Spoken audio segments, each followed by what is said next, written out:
psychotherapist based in Studio City, California.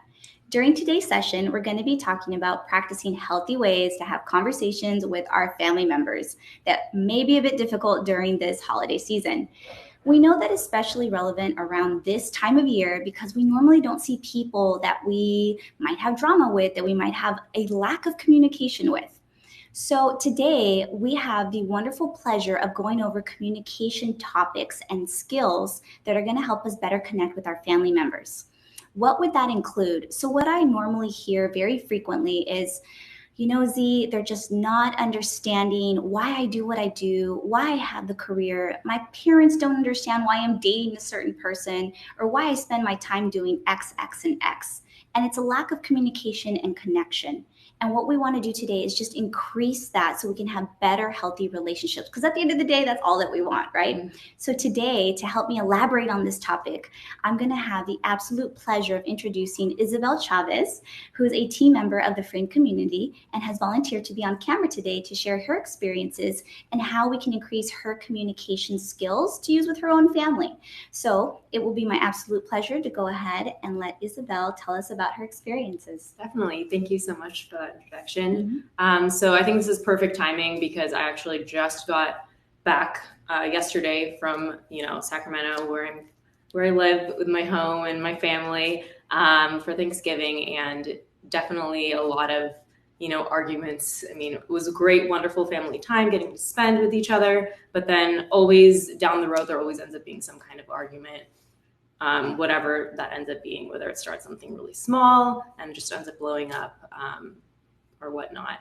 So I guess one recent example, and I think for me and my sisters, I have two older sisters, and the second oldest one, we are very, very close, but we often get into a lot of arguments. Mm-hmm. And so I'm realizing now, as our time is a lot more limited that we get to spend with each other, especially now we're all living in different cities, it would be a lot more enjoyable if we would just avoid these, areas of conflict that we would always have growing up, mm-hmm. and just find ways to better navigate our conversations.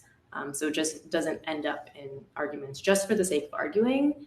So I guess one specific example was, last Friday, Black Friday. Yeah, this is Black Friday. It was the last day with my sister. She was leaving toward the other night, but we just kind of basically got into an argument over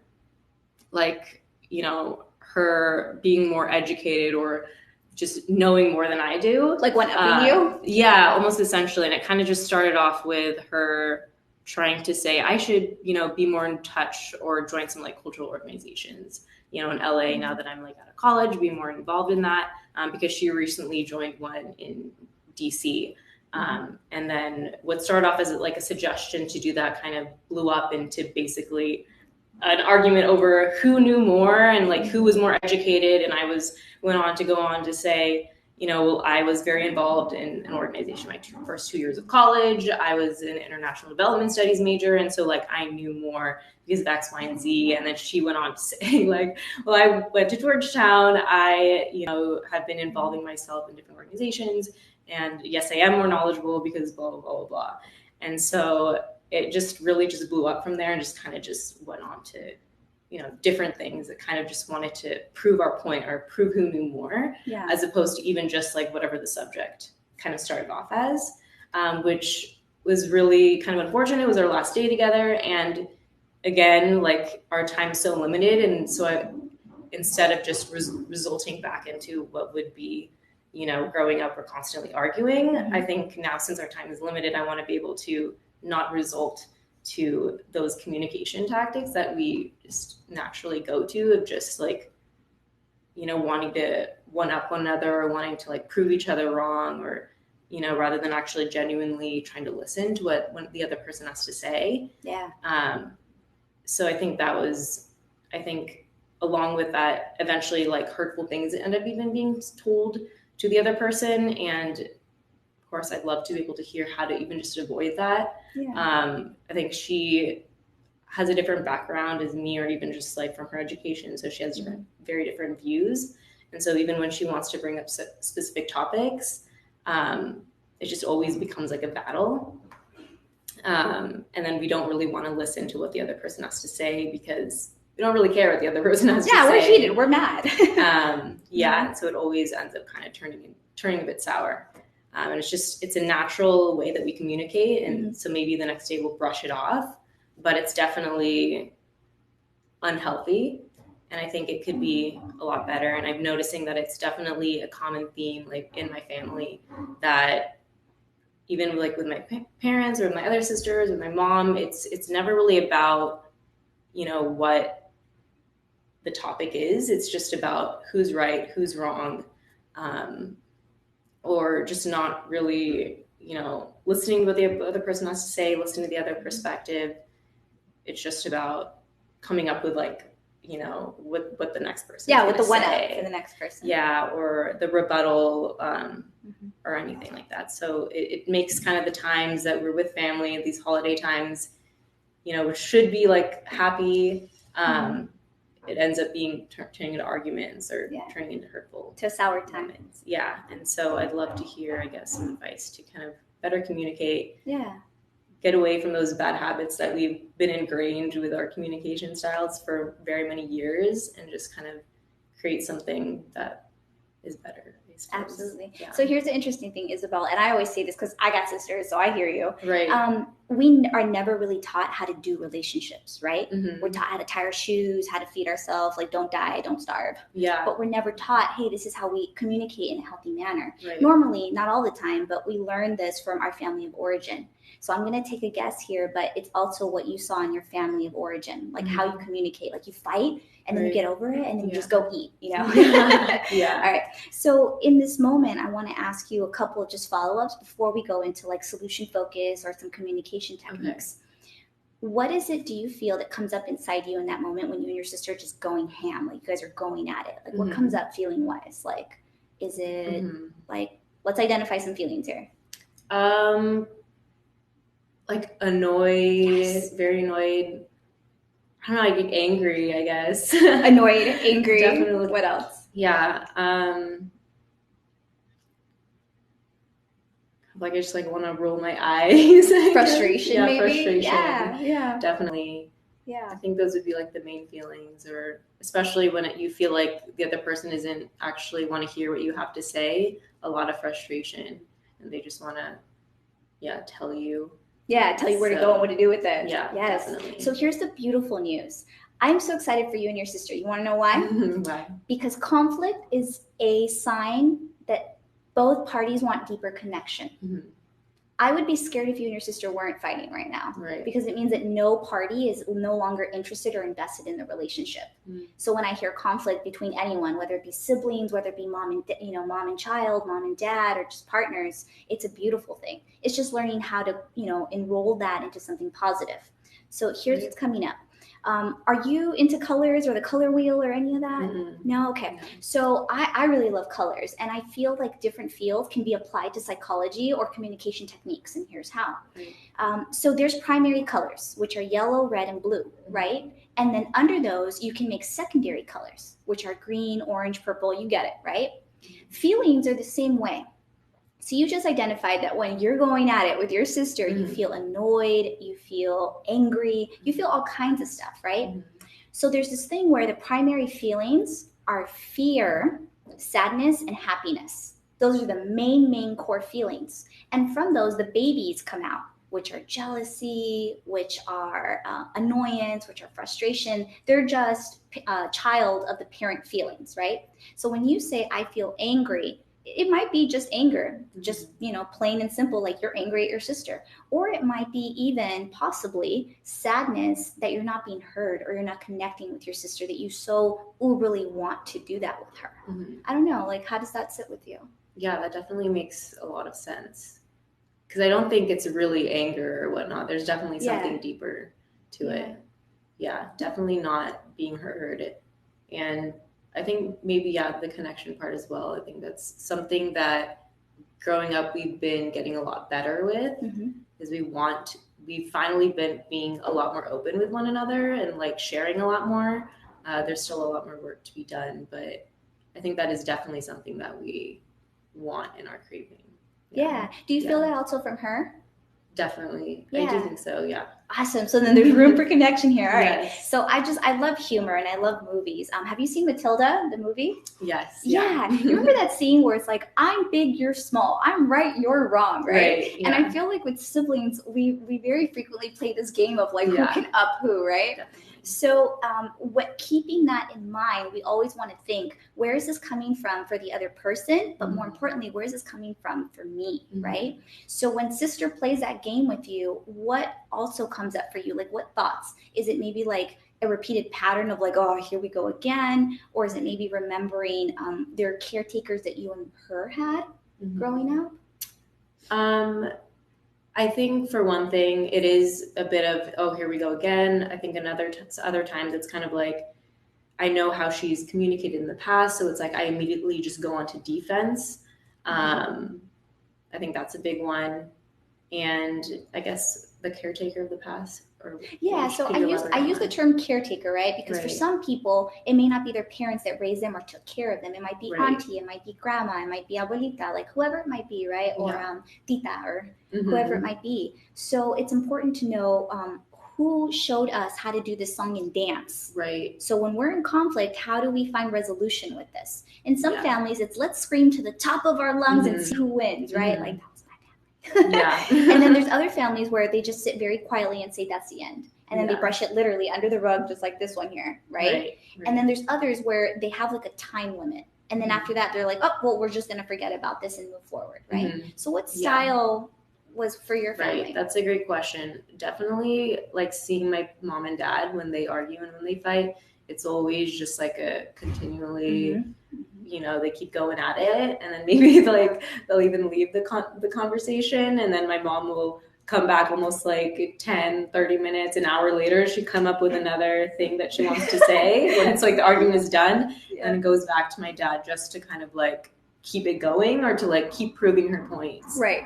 Yeah, so definitely I guess that is where it could stem from. Yeah, and it's not always the case. It's just, it's really good to explore this and kind of think like, where did I learn this song and dance, right? Yeah. So here's my question. If you guys had to take mom and dad, right, if each of them are a character, and then it's you and sister, let's say like in the car or at the store, because it's Black Friday, you guys are shopping, right? So who is playing mom and who is playing dad? Who just goes on and on and on chasing that? Right. Interesting. I guess it's a little bit of both. Like my mom is definitely the one that keeps going on and on and on. And I guess for me and my sister, we both come with comebacks that will keep going on. I definitely feel like maybe I do it a bit more though. Yeah. Like I got this, like I'm going to get you this time, right? Okay. So one thing that kind of pops up for people in conflict is this not only need to be heard and connection, but also to be reflected, validated, and be given empathy.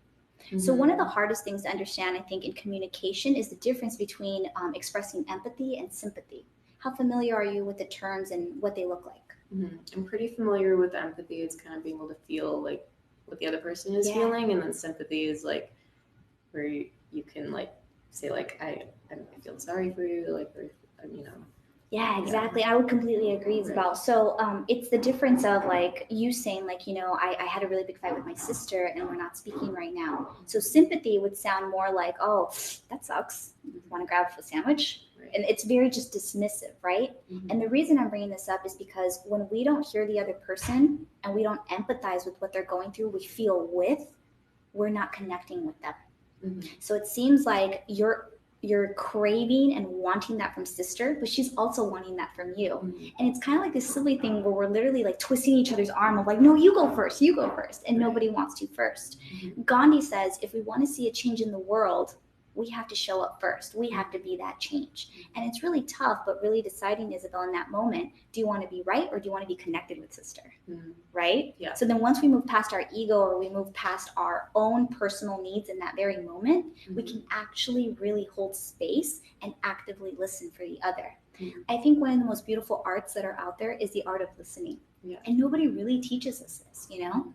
So one of the arts of listening is understanding what is being said without saying it. it's listening to their speaking, right? Mhm. So everything that sister's, throwing at you, like, well, I went to Georgetown and I did this and I'm right and you're wrong, right? Mhm. What is it that she's not saying? What is it that she's communicating that you could pick up on because you're very intelligent, you got this? Mhm. What is it that she's not saying that you're picking up on? Based on saying like those different comments, Yeah, or like yeah. how does that make me feel? It's Or- all in the comments. yeah, It's all in the comments. I mean, I guess if I'm shocking this correctly, like when she's saying those things, basically just saying that she's like smarter than me or like knows more than me. Yeah, like Yeah. I'm an intelligent woman. Yeah. I got this. I know what I'm talking about. Mhm. So it's also a form of, sister, you're so important to me Mhm. and I love you and I need you to provide an additional source of validation for me. Mhm. So not by any means does it mean that your sister's lacking validation or doesn't get enough of, but you're so important to her that she wants it from you. Mhm. That's how badly she wants it to connect with you and wants to be like, hey, am I good in your book? Mhm. And if you were to hear that secret message, how would your response be different, if any? I would definitely listen a lot more to what she'd have to say, and I wouldn't react in the way that I would before. Yeah. See, a lot of times when we're able to hear the secret message, we are less triggered or we're less emotionally provoked. Mhm. And that's where I think the big difference happens with people, because you're an educated woman, right? And here's the thing, throughout school, they'll teach us math, science, English, all this like basic stuff, right? Like basic. And they don't teach us the difference between emotional intelligence and emotional maturity. Emotional intelligence is understanding what are they saying that they're not saying right now. And emotional maturity is, what am I going to do with that? So you literally hearing her saying, well, I went to this school and I know this and you're wrong and I'm right. It's like, you know what, it's just, dang, you're a baddie. Like, yeah, of course. And then she's just be like, what? Like, what do you think sister would say if you communicated that way with those tools, with answering the secret message? Yeah, she would probably kind of like be a lot happier with it, and like we would both connect. Like she would probably want to actually share, like, because I know that it came from a place of like she wanted to share what she learned. I took it in a different way, and also the way her tone of voice, but like she would probably be a lot happier, be like, oh yeah, like let me tell you more. Like, we definitely would have connected a lot more, because we definitely can, and we had in the past, and I think it definitely would have gone a lot better. Yeah, absolutely. Yeah. And then, there's this other really important piece, and I kind of giggle with you on this one. It's like, what about us? What about our needs, right? And that's where these tools come in. One of the most powerful things I have ever seen, actually, in my own reality and other people's reality and in life experience, is the power of the I feel. And it seems so basic and so minimal, but it's not. A lot of times we tend to do the whole like blame game, kind of like the Kanye song, right? The blame game. But what we do is we say, well, you make me feel such way, or you don't listen, or you can't, like, I can't even with you. That's my favorite. Right. But I can't even is not a feeling. So let's just say in that conflict with sister that you were to use the I feel, and I feel should be followed by a feeling. Here's where humans make the erroneous mistake. I think should be followed by a thought. But a lot of times we say, I think you're sad. No, that's a feeling. Or I feel you should go to Target. No, that's a thought. Right? So if you were to lead with your feelings with sister in that very moment, right? So picture the fight, Friday, Black Friday, right? Right after Thanksgiving. Yeah. What feeling would you have injected and said, sister, I feel blank. And when this is coming to me, I don't feel connected with you. What could you have interjected there? I could have said, sister, I feel... It would have to be a feeling. Yeah, it's a feeling.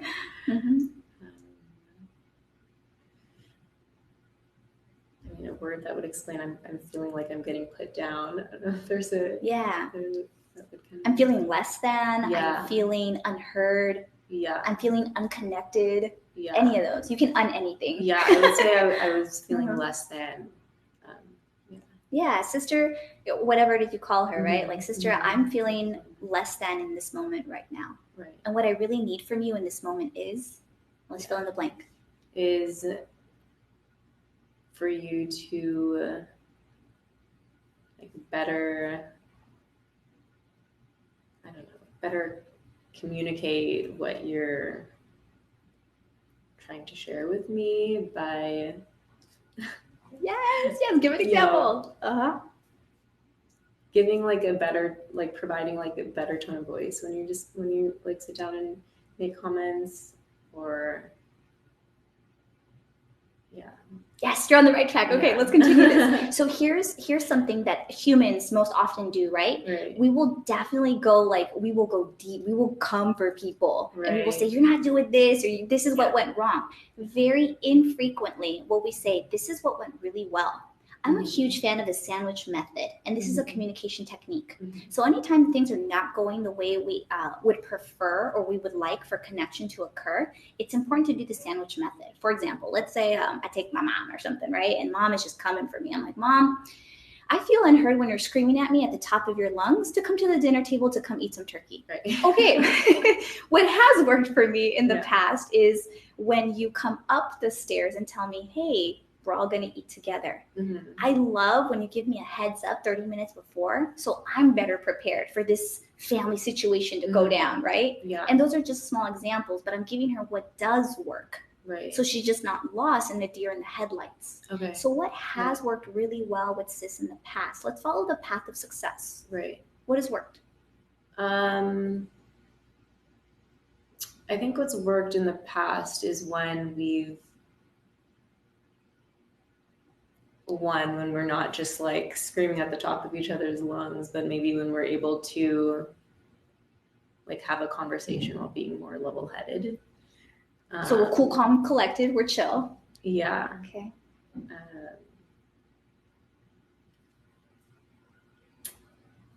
When have you felt most heard by her? I suppose when like maybe I'm coming to her and I'm needing advice, and then she's giving me advice, and like it's there's a clear communication because like we both wanted it from one another. So yeah, I tell her what's going on in my life. She'll like give me advice, tell me like maybe what's going on in her life, and so we're both feeling very heard, and we're both feeling like raw and authentic and vulnerable, because I guess like at that point in time, like we both wanted that from each other. Yeah. And when we're not heard is times when we don't necessarily want to hear, or we're not ready for a conversation where we want to be. Yes, I completely agree. And here's the thing, Isabel. I like to use this example so frequently because it's reality and it's real, but we don't think about it in these scenarios for communication. If you're in your bedroom, right, and somebody just barges in, how would that feel? I'd be kind of mad. Like mad, like intrusive, like, what if I was not ready for this, right? Yeah. So normally what we're taught, or what we teach people of, etiquette, is to do what before we go into someone's room? We knock, right? Yeah. So we can actually use that here in communication techniques. One of the biggest things that has helped a lot of people that I see in therapy is telling them, hey, listen, before you have a really important conversation, whether you're given or getting from that conversation, is to mentally knock. What does that look like and sound like? Right. Hey, Sally, listen, I really just need to, get your 2 cents on something. Is now a good time? And if so, I would be so grateful for 10 minutes of your time. Give them a time frame of what-ish it's going to be, right? And then what you're needing. It's kind of like a text, like, hey, girl, like, do you have 10 minutes? I really just need to check in. That way they know, okay, is this like an hour conversation about bae? Like, no. Right. This is just a quick check-in about this and this. It's like a mental knock.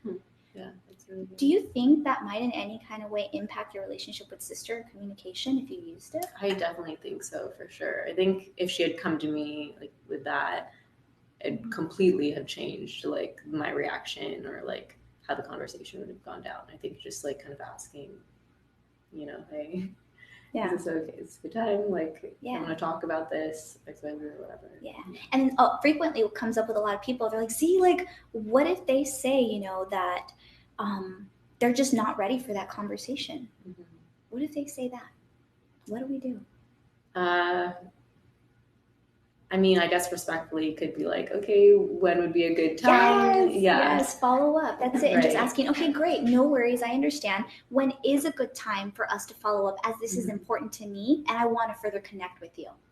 Right? I don't want to go in on you about leaving the dishes out. I want to connect with you, right? Yeah. Huh, that's really interesting. Yeah. Quick question. Yeah. So that's with sis, but like with mom, it's like almost a different dynamic. I don't know if you have a quick answer for that. Like, if mom wants me to do something, like I can't, it's kind of like a little bit different. Absolutely. Then we Yeah. respectfully use boundaries, and a lot of cultures and families don't have boundaries. So we just say, hey, listen, I hear you, I see you, and here's when I have a good amount of time to address this because I really just want to be present and fully there for you in that moment. How does blank time sound? Is that all right? Yeah. It's kind of like, you know, like the wife that comes over and, you know, the partner is watching football. It's like, not right now, honey. Like, okay, pretty football's not a good time. You know that. Let's take out the trash later, right? Yeah. So choose your battles on that one, but also communicating here is what works. Let's meet in the middle. That Right? makes sense. Isabel, so as always, I like to leave time at the end, right? I love to do this check-in, check-out, right? It's kind of like when a child gets picked up from school and it's like, what was the highlight of your day? What was the low part, right? Definitely. So I want to ask, what, if anything, was the light bulb moment or the takeaway from this session right now with you? I would say for me, probably, I really, really love the last example that you gave of kind of like the check-in with like the knocking on the door, and like that really kind of resonated because I was like, wow, that makes sense. Like we don't like it, for example, when people just barge in, or just kind of that mental checkup or that check-in, seeing if someone is ready for a conversation, asking if they're ready for it, kind of just completely will change the tone or the way I think other people will react. So I would really love that example, and I think that I'll next time go into that with any conversations with family members, so I'm not feeling like I'm barging in on someone or someone else is maybe barging in on me. Yeah, I'm so glad to hear that. Yes, you're gonna have better relationships with sister. Yeah. And as always, you know, we're human. I'm euphonious. I'm not perfect. I always like to ask my clients what went well, but also what doesn't work for you in session. Is there anything that you feel could be altered or changed for us to improve our connection? I think this was really, really good. I think this was our first session. I'm sure that there's a lot more, even with my family. So I guess like hearing, or like maybe even like finding ways to like dig a little bit deeper. I know that I gave like one example, but I'm sure that there's definitely other ones for sure. Yeah, absolutely. And you know, thank you for sharing that, Isabel. And a lot of people also are sometimes a little bit timid to come into therapy because they're like, oh my gosh, I have so much. Where do I start? Right. But it's literally just the saying of like one step at a time. Yeah. You know, I always share from personal experience that I go to therapy too. Like I got a mama with drama. So it definitely works. I super appreciate your feedback, and then I'm really excited to just see you next week in session. Thank you so much. Yeah, I really appreciate you're welcome. So now we're going to go ahead and wrap up, and we're going to go ahead and take some Q&A.